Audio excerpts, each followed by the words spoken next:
Yes. Good It's morning. a good jingle. Yeah, it's a good jam. I'm James. You're Iran. Yes, I am. Thank you for joining me this morning. Thank you for having me on the pod. I feel like this is a club that, it's exclusive. Yeah. And occasionally I get to insert myself. Yes, you're nosing your way in day after day. We get a little bit more of you. No Brennan, so you're helping us out here. I ran the podcast yesterday, a little bit bumpy, but we'll see how we do today. So how was this morning for you? Maybe a little more nervousness going up on the Yeah. desk? A little bit Sure. more, a little bit more. Thursdays are intense because we have Generation Rock, which is awesome to do, Yes. but it does involve work.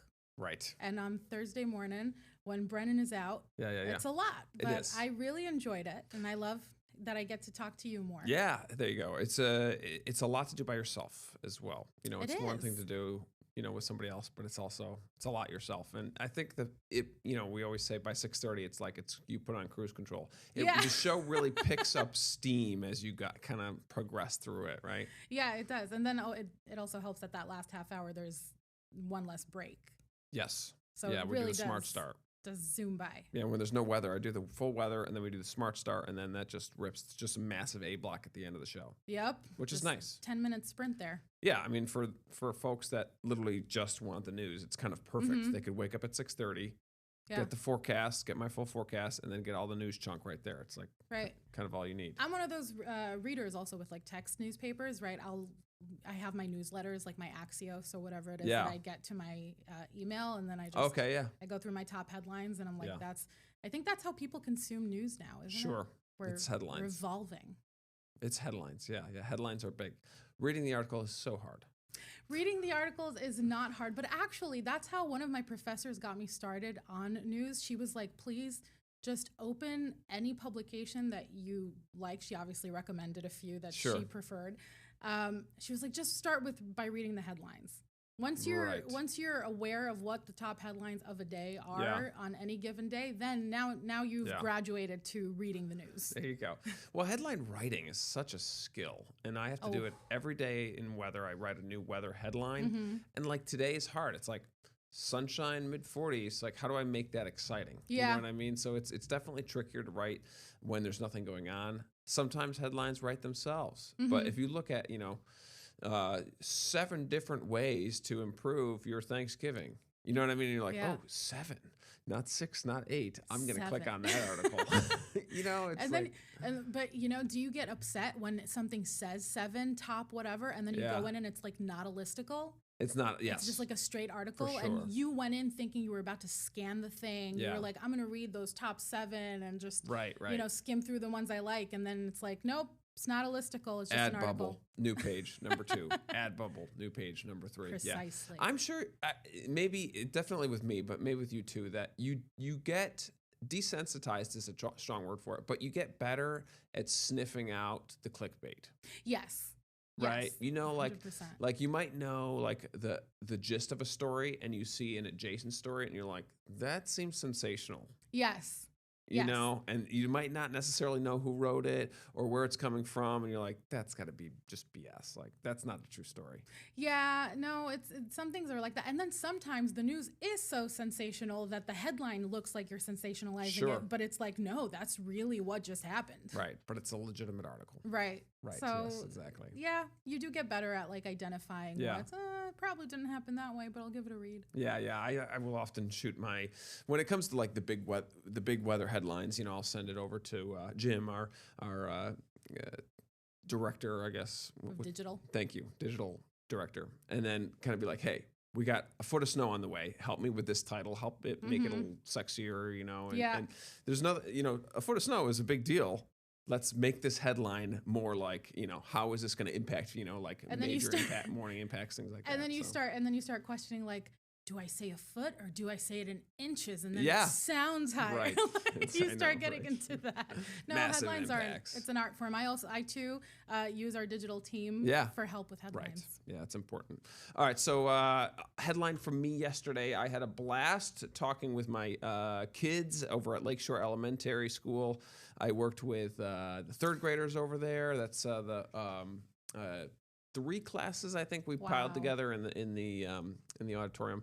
I got the typical "How much money do you make?" Oh, questions. do you usually get those and questions? that's usually if I do. So this is 3rd grade, right? So 3rd grade is kind of what I prefer. I love my 3rd graders there, but with 3rd grade they don't usually ask that. 5th, 6th grade they will ask how much money I make. Okay. And my line is, "I make about as much as your teachers do." Okay. And then do they go And up to that their teachers? spins right back onto their teachers, which is exactly my goal. And I hear usually like a groan from the teachers, which is Oh, the okay. exact reaction that I want. So, and when I do a Q and A at the end. So I like rip through it. So I'll give that response and I'll go right next to because you've got dozens of kids that all have their hands up, and I can never get to all the That's an questions. awesome problem to have. It is. Yeah. There's always so many questions. And sometimes when they're a little bit timid, right when I open up the Q&A, I'll start like doing rapid fire with the first few, and then more and more hands go up. It's like the hands don't go down as the Q&A session That's goes up. amazing. They Also, go I think up. that's a testament to how good you are with the kids. Thank you. I think they realize that like I love answering all questions no matter what they ask. Okay. Even if they're like, what happens if you get sucked up in a tornado? Okay. You know, I will genuinely answer. You'll probably get tossed miles. Like I just like you're gone. You're a goner. I mean, listen, you're letting them then go to their parents with, Yes. well, what happens when you get tossed? Yeah, right. I know. Miles. Yeah. So Fire NATO was brought up. I brought that up this Oh, morning. yes. I'd Yes. never heard of a Fire NATO until this look, children teaching me things. Yeah. So basically, Fire NATO is when you have a wildfire, right? And then you have a thunderstorm that can often be created because of that wildfire. And so you get a lot of warm air, obviously, because it's a wildfire. It's hot, right? And then you get rising motion from that. And then you get some sort of spin. So that spin is going to help create the tornado. And then that tornado can suck up the flames, and you get flames within a tornado. So, When there are wildfires, though, yeah. this is not a common thing. Tornado? No, a fire NATO? Fire NATO. No, it's pretty rare. You don't. I mean, Okay. you can find it on the internet. You just Google Fire NATO, and it'll pop right up. I'm dying to know where Yeah. this kid heard this. Yeah, I mean, a lot of these kids watch YouTube a lot. Yeah, right? You go like that 5th video that Yeah. pops up randomly after the parent has walked away. Yeah, It's like about With fire the NATOs, I algorithm. guess. Yeah, and I think the tornado chasing is very exciting. I talk about tornado chasing in my talk. So sometimes they ask me like, "Do you have a car, that you chase tornadoes with?" I'm like, "Oh, we send sometimes news cars out to weather, but we're not talking tornadoes." But yeah, you can get them with like a cold front that moves through during a wildfire that has a lot of instability, and you can get these fire NATOs. So kind of scary, That if you ask me. Yeah, weather is a lot of things in weather can be pretty frightening, James. Yes, for sure. But that's why I'm here, right? To keep you safe. And on that safety note, let's talk about holiday shopping safety here, right? Yes. Okay, so everybody's starting to get out shopping. I know Thanksgiving is 1 week away. So law enforcement letting everybody know that, you start to see an increase in thefts around virtually and out in the mall. Ontario County Sheriff's Office says 2 million shoppers to pass through Eastview Mall. Yeah, this they release season. these numbers kind of every year. So I've gone to, Yeah. I've had this conversation with the Ontario County Sheriff's Yeah. Office for a couple of years in a row now, and they're always super prepared. Like to the point, like I understand why they make these announcements and make this news or make people aware of the dangers so that you are careful. But also, I feel kind of really safe knowing all of these things, like Yeah. knowing that you have drone patrols around so you're watching people, or that I can go up to a patrol and be like, hey, listen, I'm not feeling safe, can you walk me in my car? Yeah. Things like that. So it's really cool that they have this for shoppers, and they seem to take it really seriously. Again, we have this press conference where they talk about this every year. Do you like Eastview? I do like Eastview. When I lived really near Eastview, I didn't I know, you're on realize the west side now, yeah. I'm on the west side now, so Right. I didn't realize how nice it was to have Sure. Eastview be so close to me. And now every time I'm like, oh, where does that store? Oh, it's probably at Eastview. Yeah, I know, And I now know. that's like 30 minutes away It'd be a from me. 30-minute drive. Yeah. But yes, it's a long drive to Eastview. But I feel like now it just forces you to make a day of it, Yes. right? Like if you're like, okay, this Saturday I'm going to go to Eastview.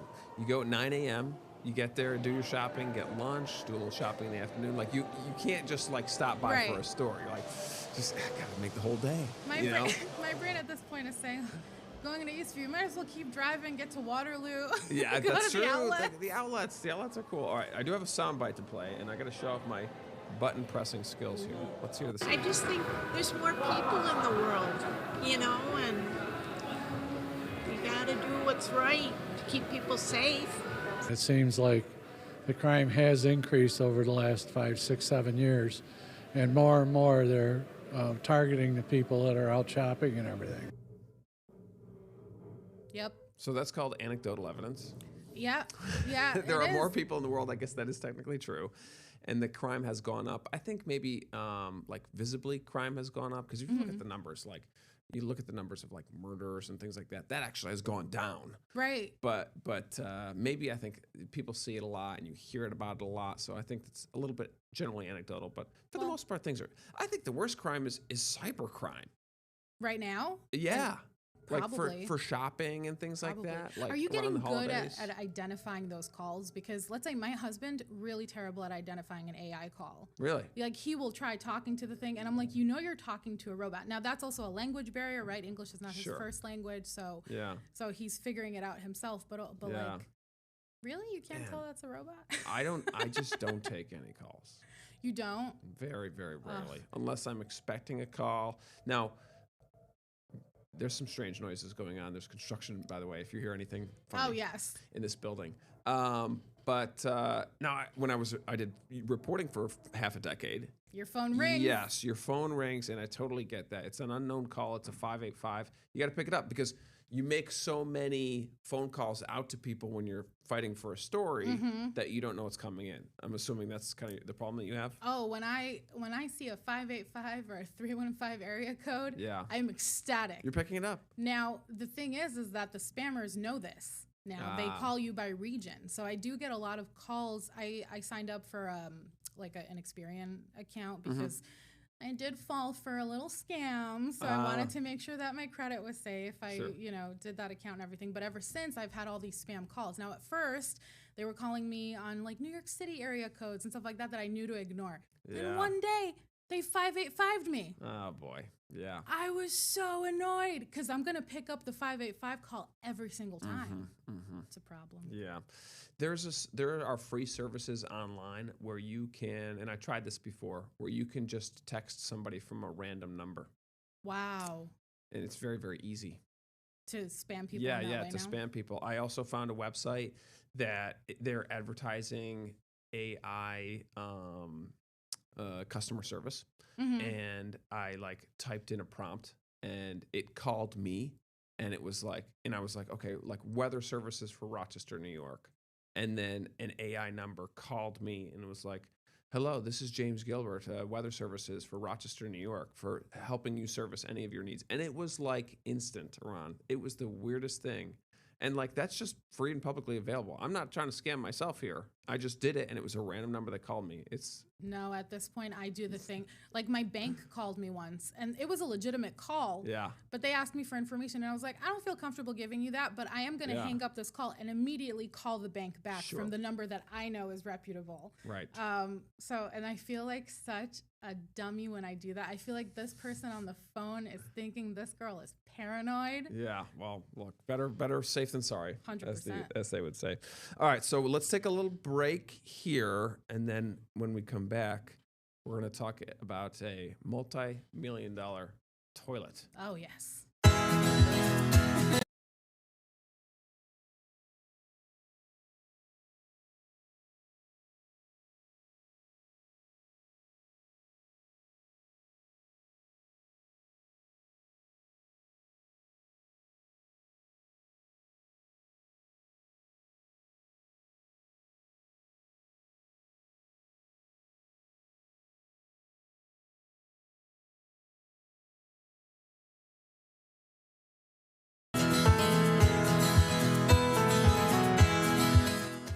All right, the transitions. That's the tricky part over here.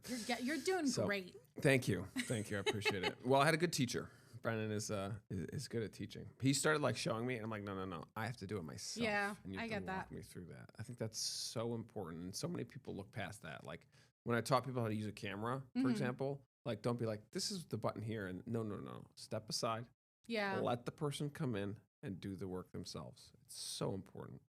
And then failing at it, like doing the failure, getting to Yes. failure, and then learning from that is so Yes. important. Let's put it this way: I don't make the same mistakes after I've tried something myself, done the mistake. Yes. It's good. Exactly. All right. So fancy toilets here. We read a fun story this morning of this golden toilet, 18 karat gold toilet, just sold for $12 million.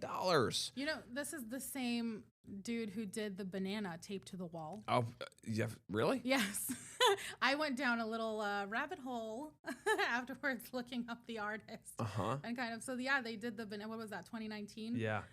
The banana taped to the wall. And I think of this piece, Mm-hmm. they said something along the lines of, you know, whether you're eating something that costs $2 or $200, this art piece shows us Man, that it's all the same. that's wild. Used at the Guggenheim in 2016. There's It's got to be, terrible. and the mirrors too. Like you got to look at yourself while you're doing it. You know, it's too much.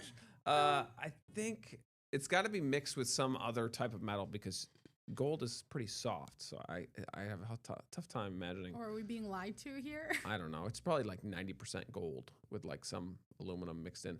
I'm sure you've probably never had to like replace a wax seal on a toilet or anything. Even if I did, I probably wouldn't be the one doing it.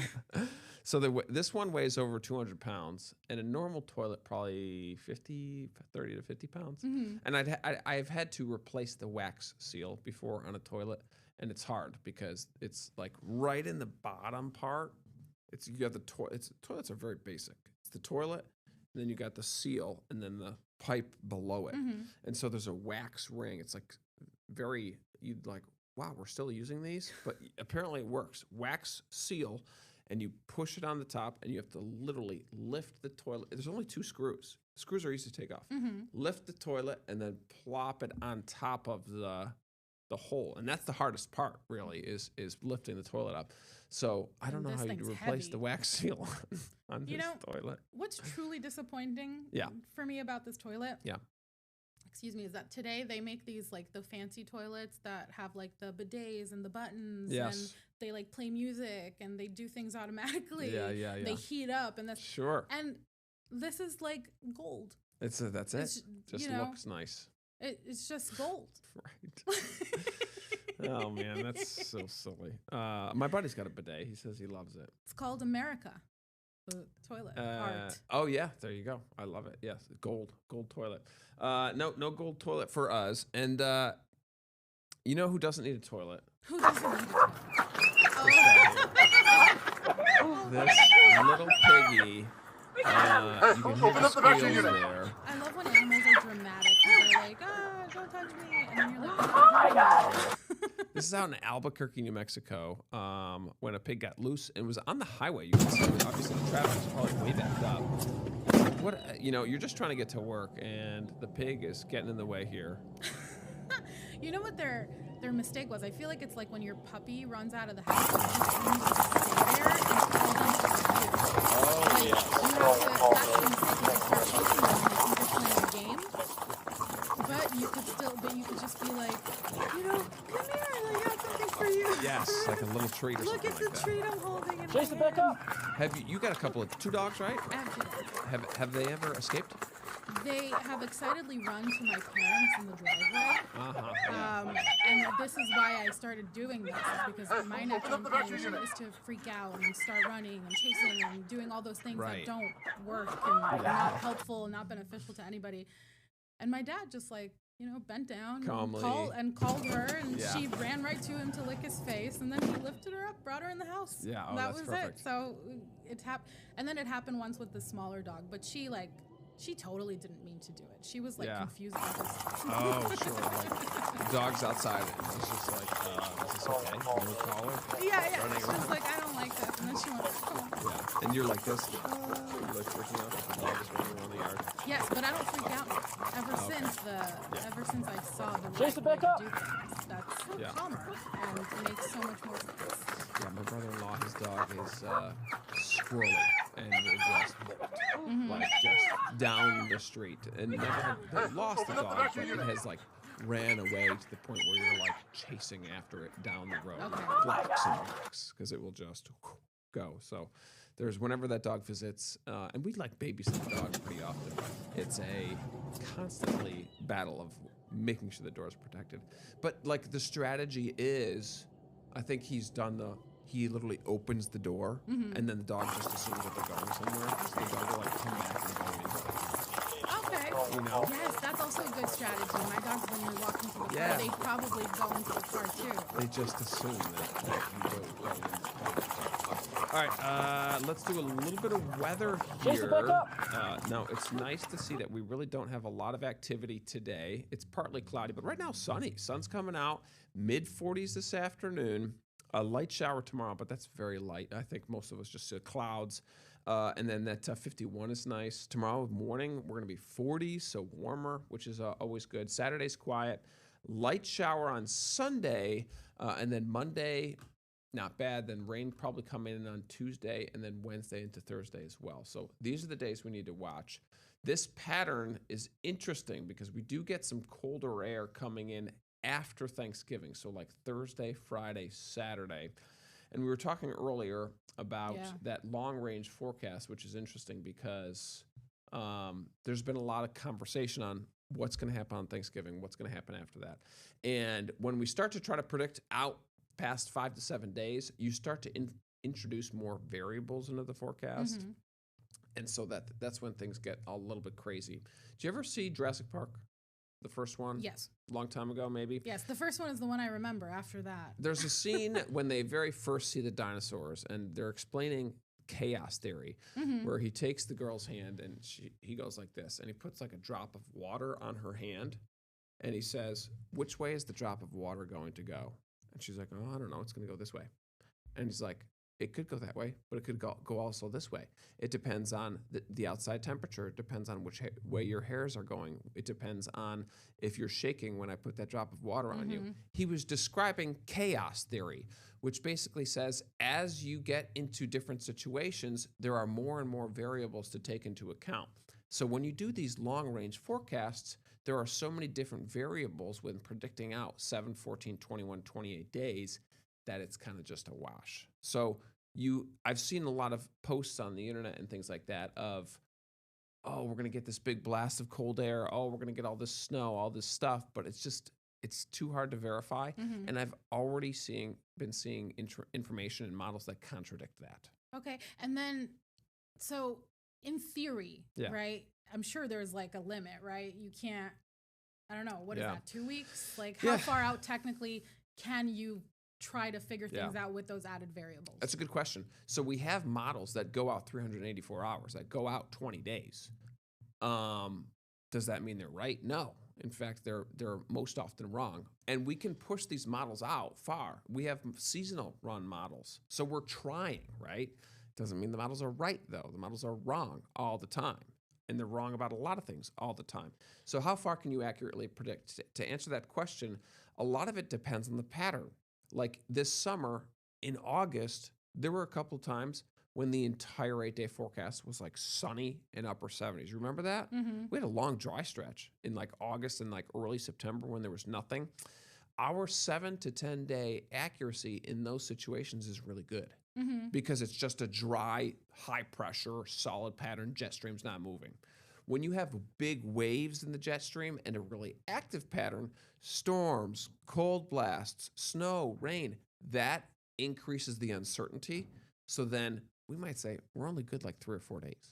Like that's all I can give you because it's such a busy, active pattern that the accuracy is going to go down. So it really depends on the pattern. And where is the tech right now in terms of that development? Like, are they better now at long or predicting? It's getting so out? much better. Every 10 years, it's leaps and bounds improvements. If you looked at the forecast in the 80s and 90s, they're much, much worse than they have now. AI is starting to get integrated into weather models, so we're getting better at integrating data. But what you put in is what you get out, basically. So if you're not collecting enough data, then the information that you're going to be able to produce isn't going to be good enough. So, Iran, it's been great. Get the Rochester First streaming app today for everything you love from News 8 On Demand, plus exclusive shows you won't see anywhere else. Search ROC and download for free on Roku, Amazon Fire, and Apple TV.